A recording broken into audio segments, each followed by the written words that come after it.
This topic is the topic of task analysis. This is something you're actually going to do through the course of your project. So try to pay attention. It's a simple idea that's used heavily in HCI and that yields results that are quite impressive. So what is task analysis? Here is the problem. If you learn HCI and you are into designing interfaces or interactive systems for people, most of the time you will get clients that you are not aware of their work procedure or work rules or work systems. For example, you might be commissioned as part of a team to go to a factory and create an interactive system for factory labor.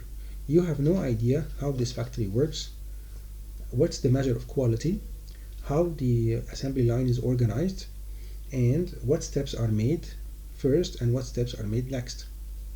So in order to create an interactive system to support them by using cameras, by using sensors and so on, which is pretty much what you're going to do in your project, the problem is you have to find a systematic way to study how they work, okay? And task analysis is all about that. How you can approach the specific individual, whether a professional or a skilled labor, while they're actually doing whatever task they are usually doing in their day-to-day job, and how you actually understand what they're doing, and how you document it, and how you design around it or through it to support them in their work. Okay? So we are concerned here with three basic questions. What do people do? That's the action. What things they work with? That's the tools. Okay? And what they must know, the know-how. Okay? Now, for each one of these things, we might design an interactive system that supports them in either the action or the tool or the know-how. So we need to know the three. You don't have to support the three, but at least one of them would be a good starting point for a system that will make their job done at a better quality, or they will enhance people's standard of living, or they will add enjoyment to whatever they work in. So action, tools, and the know-how. So here is an example of a very naive task, a house cleaner task. And this is the level actually that I expect you to show in the project. How do you clean the house? You get the vacuum cleaner out, you fix the appropriate attachment to the vacuum cleaner, you clean the room. When the dust bag gets full, you empty it, and then you put the vacuum back and the tools away in their place. You see how detailed this is? This is how detailed I would like you to be in the project and the tasks that you're going to try to support in your system. Okay? You have to be extremely detailed. Now, think of a parallel example if you're trying to support the work of a dentist while they're actually working with a patient. So you have to understand where are the tools, how he approaches the patient, what tools he uses, how he uses them, where he places them, whether they are cleaned before or after the operation, and what kind of instructions or communication happens between him and the nurse that is standing in the room that is trying to help him. An interactive system that's trying to make the dentist's life easier or make him do the job better has to understand again the tools, the actions he makes, and the know-how. Okay? So the action here in our naive example is to clean the house. This is, as you note, is one specific action. Okay? So again, if you think of the example of a dentist, there will be many actions he does because there will be many operation types and there will be many procedures he follows. For example, when you sometimes go to the dentist, he might ask you to do an x-ray first on your teeth. Okay? So, and he has an x-ray machine like in a nearby place, or maybe in the room beside where he is, and he will take you there and then take you back to the chair that you sit on. So that's one action, which is doing x-ray and going back and forth. Same thing, every kind of operation he will do, or every kind of procedure he will do, is by itself a specific task. Okay? So here again the action is simple, clean the house, but as you see there's lots of details involved. What is the tools that we used? The vacuum cleaner, the attachments, okay, and other tools probably that you would think of. Okay? what is the knowledge required here? Even with this very simple example, with this really naive one, you have a number of facts you need to be aware of. You need to be aware of the existence of vacuum cleaners, the existence of their attachments, the notion that a vacuum cleaner has a dust bag inside it, okay, and the rooms of the house, of course. Otherwise, how would you clean them, okay? So even for a very naive task, we will come with a number of tools, at least one action, and some knowledge. And usually there are actually many things you have to learn to do anything that is useful in life. So this is something you have to keep in mind when you are defining the tasks that you will be supporting through your interactive system. Now, how you do task analysis? Okay, so there is a number of approaches, and this has been a topic of many studies and innovation by researchers, because this is one of the main activities that you would do prior to coming up with any software or hardware solution. Okay, one approach is called task decomposition, where you split the task into an ordered sequence of actions or subtasks, and you try to encode the relation between these subtasks. Another approach, which is called knowledge-based techniques, and this involves interviewing the user and asking him to explain what he does and how he does it, and documenting that in a textual format, and then doing the analysis afterwards on the interview output.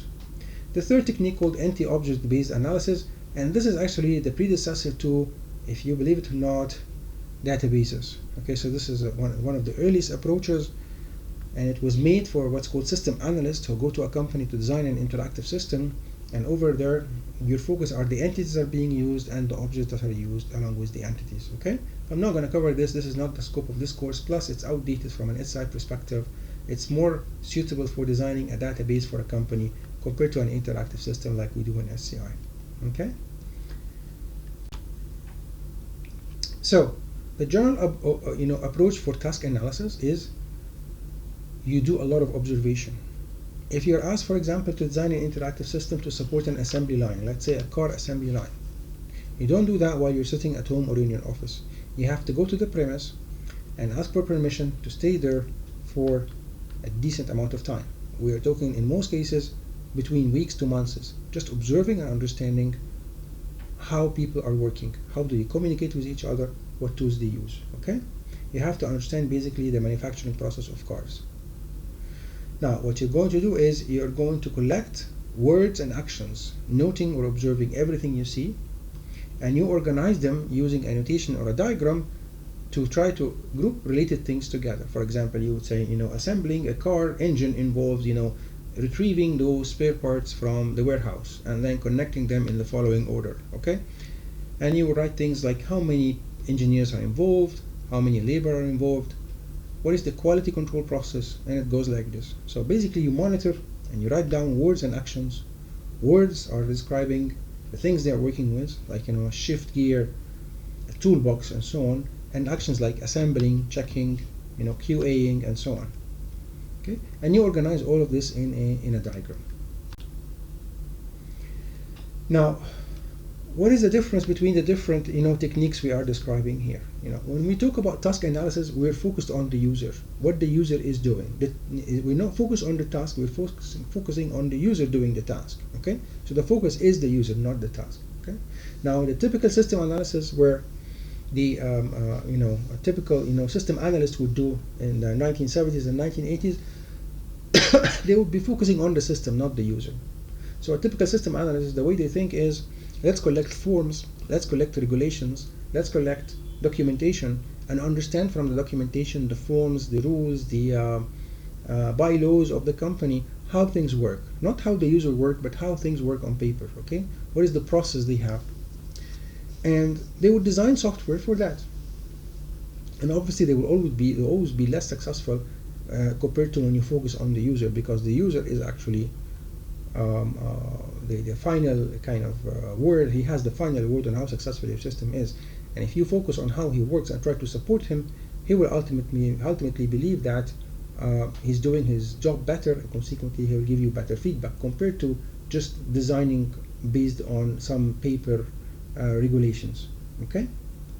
Now, in task analysis, we focus a lot on the physical actions.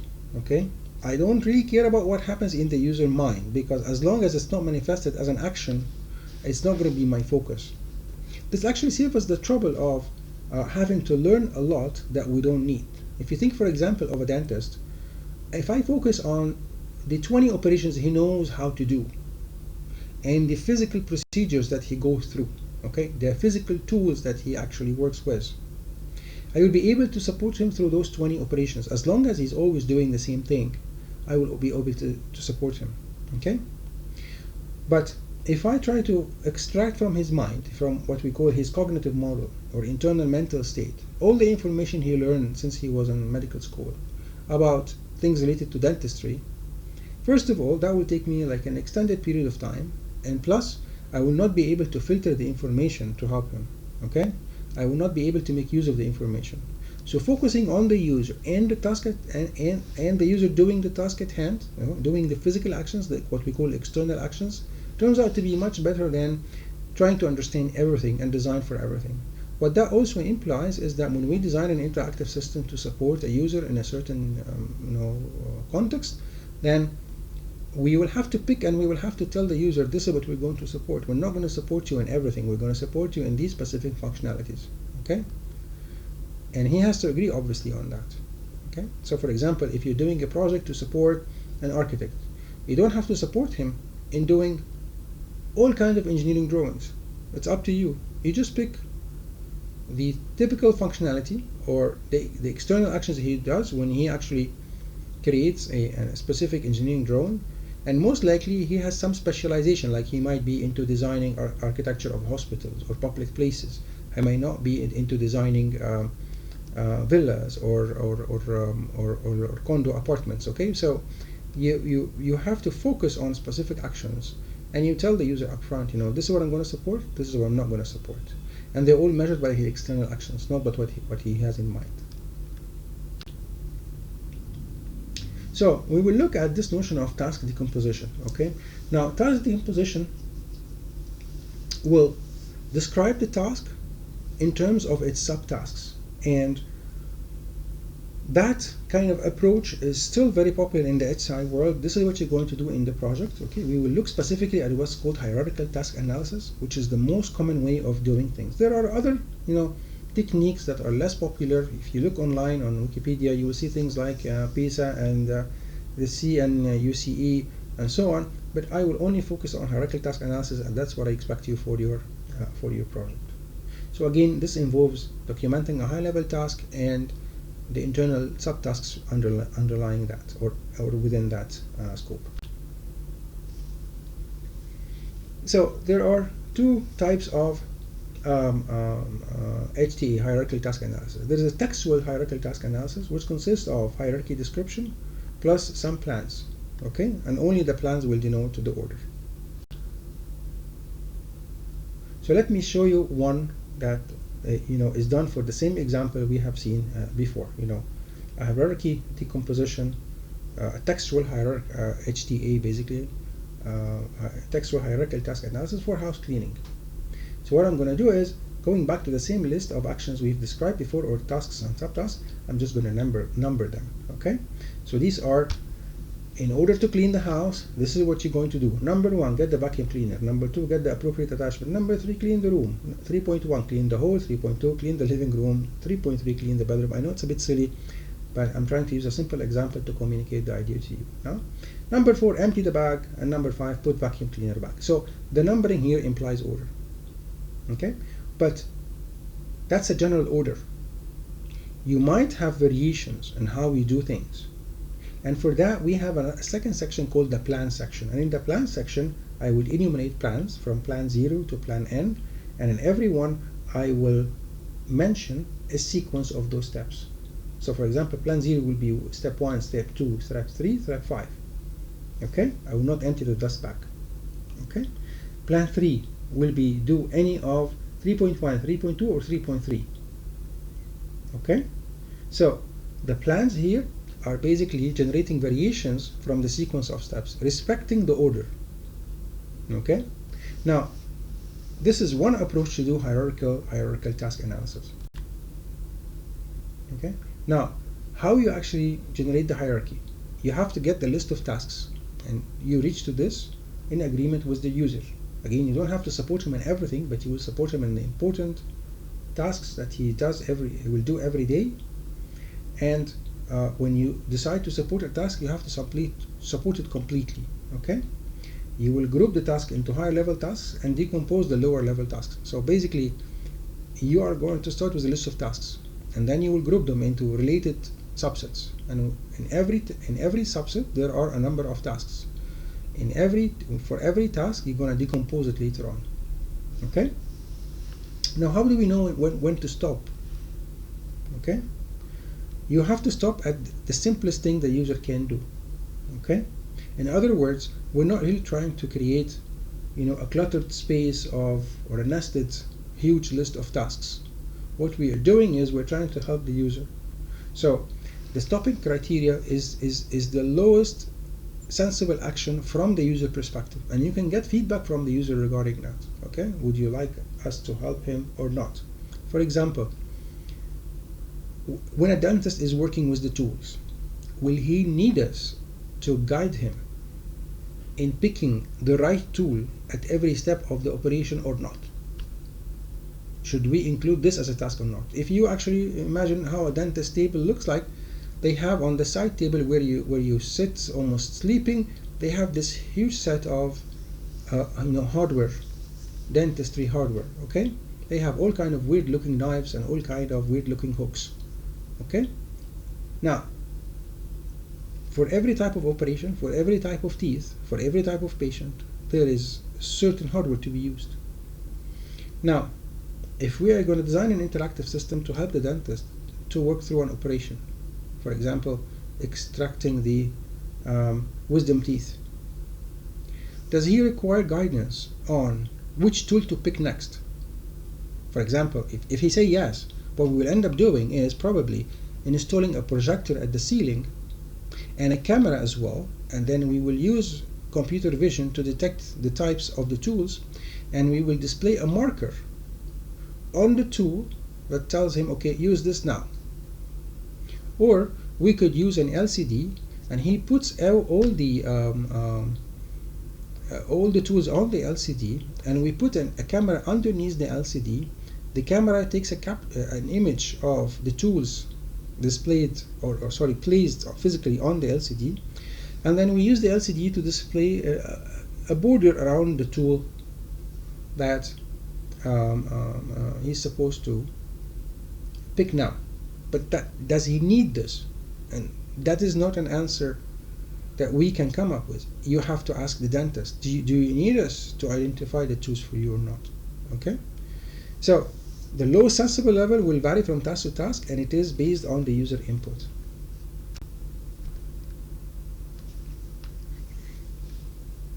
Now, how will you actually extract the task from the user? How would you actually tell the user, tell me, okay, what are you doing? One of the best techniques is to observe the user and go with him into a dialogue while he's doing the job, and you ask him a simple question: what are you doing now? Or why have you done this? Okay, so it's not an interview per se, because in an interview the user would be sitting facing you. You ask him questions and he reply. You ask him questions and he reply, and you keep writing down or recording his answers. What we're doing here is more of what's called a field study, where you go to the place where the user is working, and you might even use a video recorder here, just that you don't miss any of the details, and you let him work in a normal context. Okay, but he understands that you are there to help him, so you will tell him up front that I will ask you from time to time, what are you doing and why are you doing this? And every time you're watching him and you're not understanding, you don't understand what is going on, you ask him, like, why did you do this? Okay, or you have to use this tool.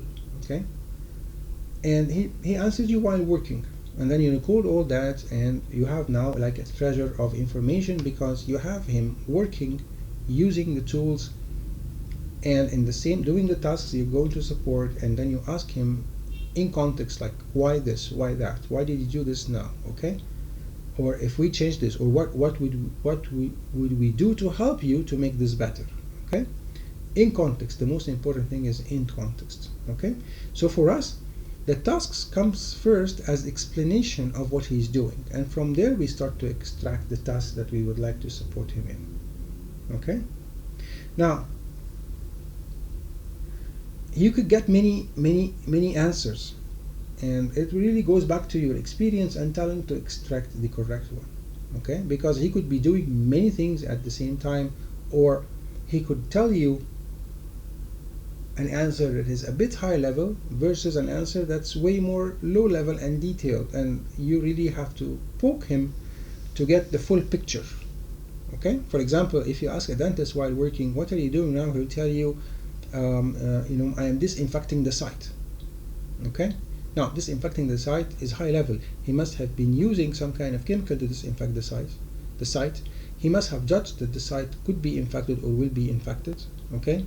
And he's not telling you, is this before or after what he's supposed to do and how many steps are involved. Okay?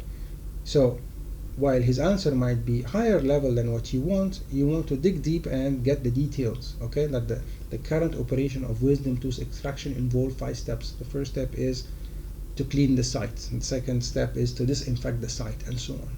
Okay? So again, the idea here is to get detailed steps of what's going on, the physical actions he's doing.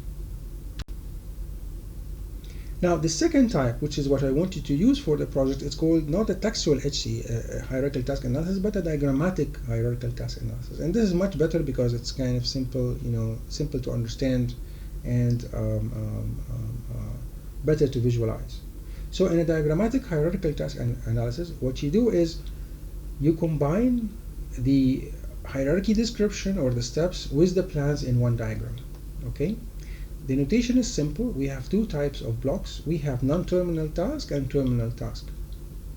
Now, in the non-terminal task, that means it's not final, it has further subtasks underneath it. In the terminal task, which is usually presented visually with a dash underneath the rectangle, that means this is the simplest thing you can do at that level. Okay? Now, the plans in the diagrammatic HTE also contain something called operators, which we will describe shortly. Okay? And this will almost look like a programming language in some limited sense. So here is an example of a diagrammatic hierarchical task analysis for making a cup of tea. Again, that's a naive example just to tell you how much we could actually come up with in terms of steps for even a simple task as making a cup of tea. Okay, so the 0 phase is usually a label for the whole HTA, for the whole diagram, and this is, as you see here, it says make a cup of tea. What does that entail? Okay, it entails the following steps. Number 1, boil the water. Number 2, empty the pot. Number 3, put the tea leaves in the pot. Number 4, pour in boiling water. Number 5, wait for 5 minutes. And number 6, pour the tea. Okay, now boiling the water involves filling the kettle, putting kettle on stove, waiting for the kettle to boil, and turn off the gas. Okay? And on the diagram itself, we would create plans numbered from 0 to n. And for every one of the plans, that will be for us a complete set of steps that we might to do at any point in time. For example, plan 0 here says do 1 at the same time if the pot is full. If the pot is full, 2, then 3, then 4. Okay? After 4 or 5 minutes, do 5. Okay? So, that's plan 1. That's plan 0, sorry. Plan 1, do 1.1, 1.2, 1.3. Okay? When the kettle boils, do 1.4. So you could augment this diagram with basically labels that describe individual steps combined together to make something that is logical. Okay? And this is basically what I want you to do in your project. I want you to give me a diagram that looks like this for the specific set of tasks, 1 per task, that details in extreme all the subtasks involved. Okay? And all the dependencies as well between the tasks, which you can do through a plan. So the takeaway is that hierarchical task analysis is a structured, objective approach to describe the tasks a user needs to perform to achieve a specific goal. Now, how do we know that we didn't miss anything?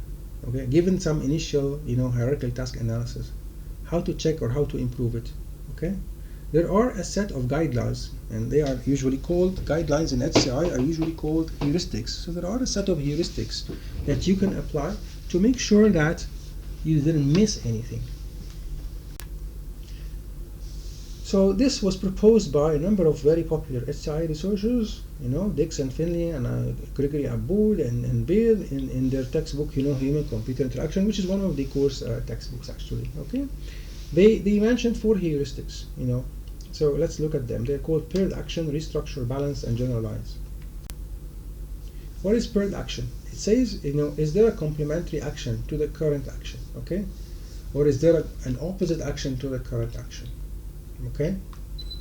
For example, in tea making, if you turn on the gas, where is turn off the gas? Okay, so that's an opposite action to turn on the gas. Okay. Now, also, is there an action necessary as a prerequisite to the current action? Is there an action necessary as after the current action? Okay. So, what you're really seeing here is that we have captured one of the actions, but there is a complementary or opposite or prerequisite or after the current action that we missed.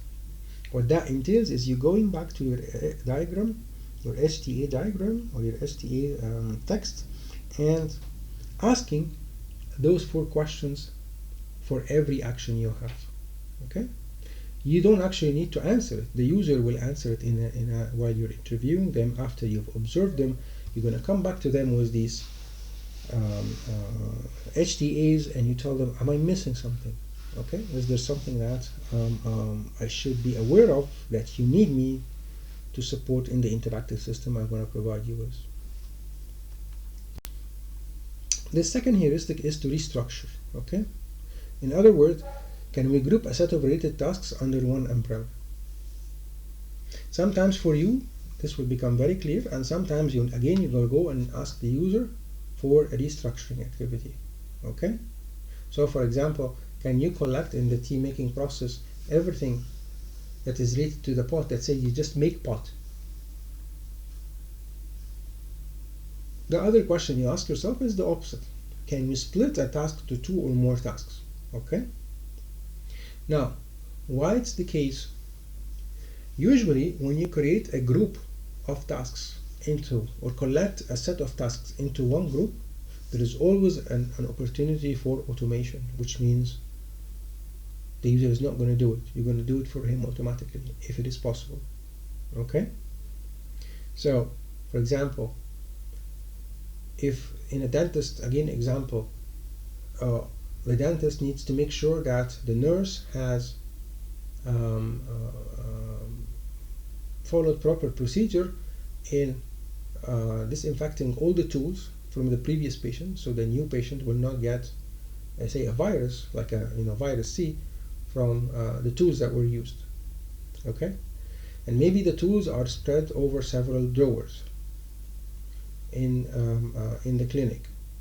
So part of your interactive system might be to display messages using an LCD placed on the front of the drawer that reminds the nurse that she needs to disinfect the tools. And disinfecting the tools involves many steps, but the point is you will automate the process by automating the process of notifying the nurse that all of these tools needs to be disinfected. Okay, not just the ones that were in the operation theater. Okay, so grouping things, and in this case the label is going to be disinfecting tools. Grouping things into one group will help you usually to automate or to talk about it even with the user. Okay, and obviously this will enable you use. For example, he could be having in his clinic, the dentist could be having 20 different operations, but at the 20 different operations is always disinfecting the tools.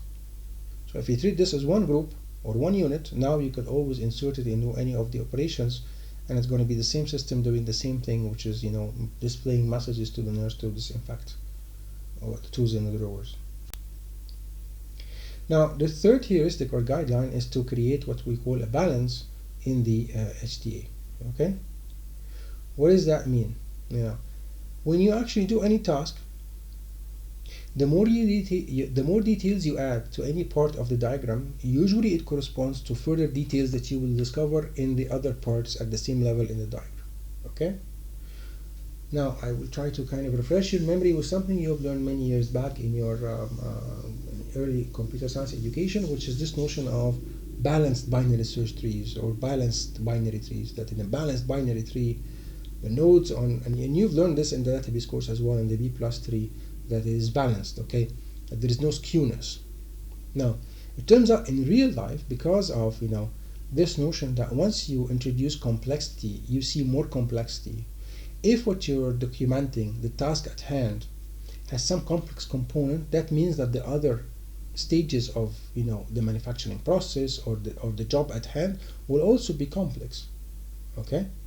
Because it does not make sense that a group of people trying to manufacture or do something that is basically the same thing under the same umbrella, under the same name, for the same purpose, and one person is doing a horrendously complex job and the rest are doing trivial jobs. It doesn't make sense. Once you see complexity will be everywhere. Okay, the same level of complexity will be more or less everywhere. Okay, so the balance here is referring to you checking in the HTA that you don't have skewness. Basically, there is no one task that's like has 50 steps and the rest, all of them, has 1 or 2 steps. It doesn't make sense. Life is not like that.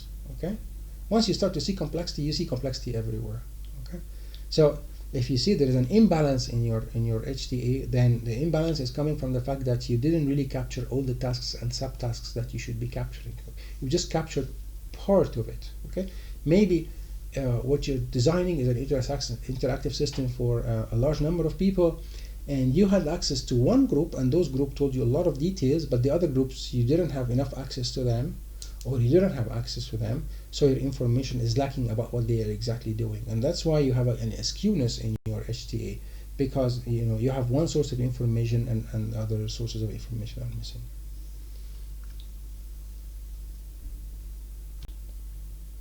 Now the fourth heuristic is to generalize. Okay, every time you do something, you can say, can I generalize this? Okay, and the purpose from generalization is to repeat the steps. Like for example, here I mentioned in making tea, make 1 cup of tea the same as making n cups of tea. Okay, so assembling 1 car is the same as assembling 100 cars if it's the same factory. So again, the idea here is that is this going to be repeatable? Okay, now why this is important? Because usually when users talk, they refer to their own personal experience in doing the job, what they are actually doing, and that's what we're after. But we also would like to know if this is part of a bigger utilization in the factory or in the place that is undergoing the innovation we are introducing by creating an interacting system for them. Now, so here is the takeaway. The 4 heuristics for verifying that we did not miss a step while doing hierarchical task analysis are paired action, restructure, balance, and generalize. Here is a refined diagram, learning all this for the same process of making a tea. Okay, so see how the diagram now is getting bigger and bigger. Okay, at the top you see the same goal, which is making cups of tea. Okay, you see at step number 1, boil water, empty pot. Step number 2, make pot. Step number 3, this is now we are introducing. Okay, wait for 4 or 5 minutes and then pour the tea. Again, you see here we are introducing more stuff. So I've decomposed pour tea and I've added a label of make pot. Now it looks much better because I have captured all the details, and it goes from the higher level details to the lower level details, from the root of the tree towards the bottom of the tree. Now, what operators do we have in a plan? Okay, I told you already that we can put textual labels on a diagrammatic HTA, and we will include in those labels what we call plans that describe the sequence of steps that we would like to do. Okay, so we have a number of operators. We have fixed sequence, which means 1.1, then 1.2, then 1.3. We will just list a sequence of actions. Okay, we can also include optional tasks, so we can write something like, if the pot is full, then do number 2. Okay, we can also wait for events, which is when kettle boils, then 1.4. Okay, Or we can do cycles, do 5.1, 5.2 while there are still empty cups. Okay, so that's a cycle. We can also do time sharing, like do one at the same time, do so and so. And we can do discretionary, which means do any of these guys in any order. Okay, and finally we can do mixtures. Most plans involve, you know, several of the above. Okay, so these are the 7 types of operators that we could have in a diagrammatic HTA. So a hierarchical task analysis plan can include one or more of the following 7 operators: fixed sequence, optional task, wait for events, cycles, time sharing, discretionary, and mixtures. Now, let's talk a little bit about this notion of waiting. Okay, there is a difference between waiting in a plan or in a task. Okay, now if I say you are waiting in a task, that means you are actively waiting, which means you are waiting for something to happen to continue on with your work. Okay, for example, wait 4 or 5 minutes for the water to boil, or for the tea to be infused into the water. Okay, so that's something you'll have to wait for. You're actively waiting in the sense that you're waiting to complete the task at hand, but you have to wait till that subtask finishes. Okay, now waiting in the plan in general, not in a specific task, not within a specific task, but in the plan in general, okay, is will happen, if you're talking about something like when the alarm rings or when the reply arrives. So you're not busy waiting anymore. You could be doing something else, and when that event kicks in, then you start to do things. Okay, so I will try to draw an analogy here from programming. Waiting in a task is like continuous polling on a value, like you continuously check. You have a while loop, and inside it there's an if statement.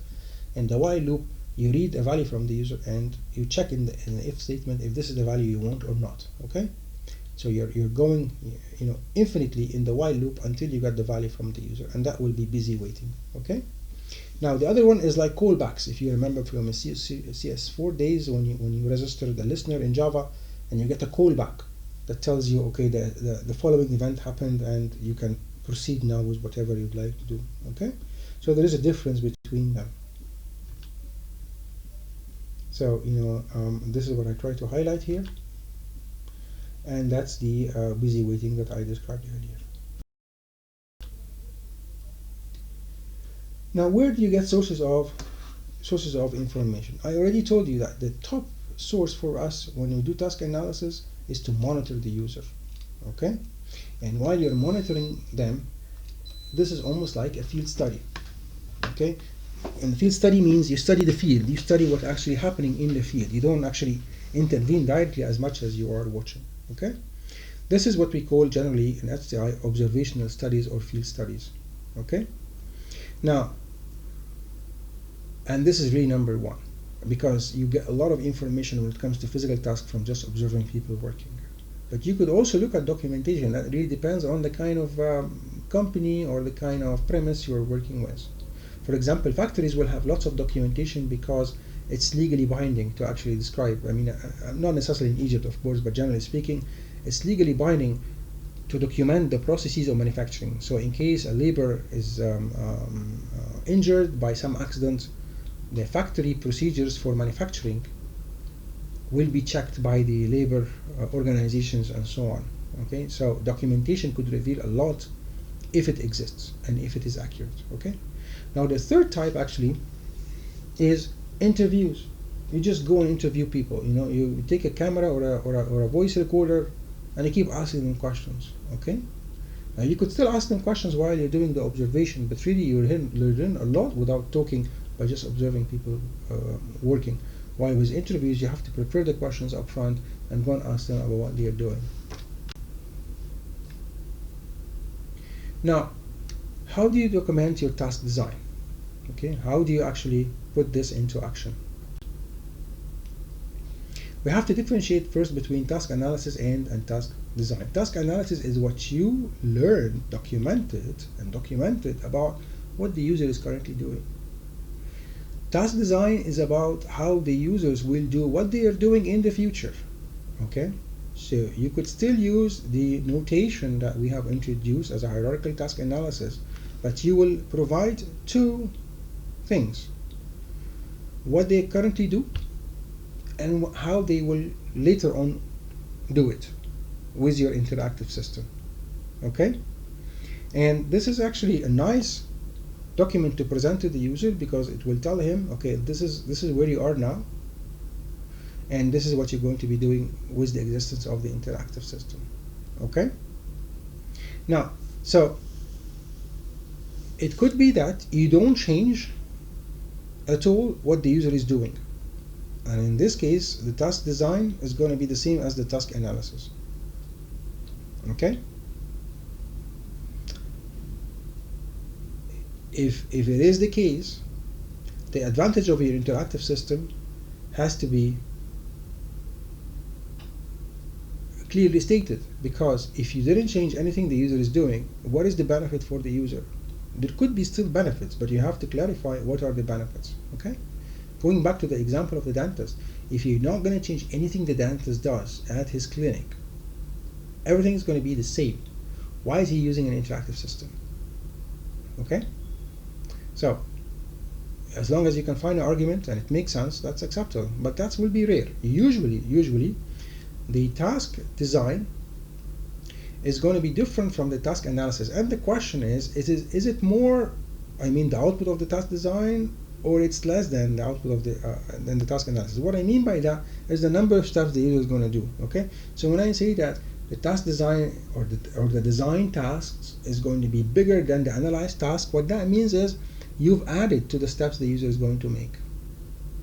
Now, if I say that the task design is going to be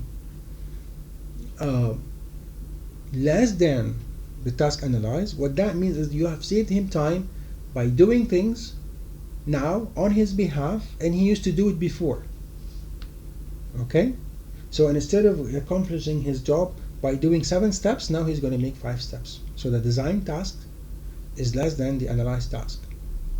But if you add more, well, there has to be some good justification. Why are we adding more? The guy was suffering with 7 tasks, and now you ask him to do 9 tasks. So hopefully there's a benefit from that.